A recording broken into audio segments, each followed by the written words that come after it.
Hi, my name is Matt with Varment Guard Wildlife Services. Today, we're at a home where we previously conducted raccoon trapping and exclusion. The raccoons were living in the attic, leaving behind piles of droppings and compressing the insulation. This reduces the effectiveness of the insulation and could lead to potential health problems for the homeowner. So today, we're here to remove the old, contaminated insulation and replace it with brand new, environmentally friendly insulation.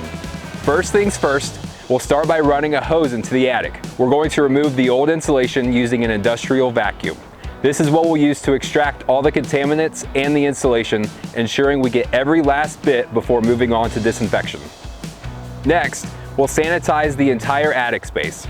Animals can leave behind a variety of different diseases and airborne pathogens in their droppings, so we'll fog the attic space with this environmentally friendly disinfectant.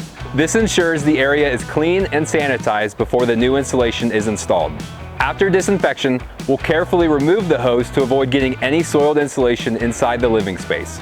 Then, we'll run a clean hose and blow in the new insulation up to local efficiency standards, ensuring your home is not only clean, but also energy efficient. With the project completed, the homeowner can enjoy a clean, animal-free home without worrying about future animal invasions. So if you have any wildlife issues or need insulation restoration, call Varment Guard Wildlife Services.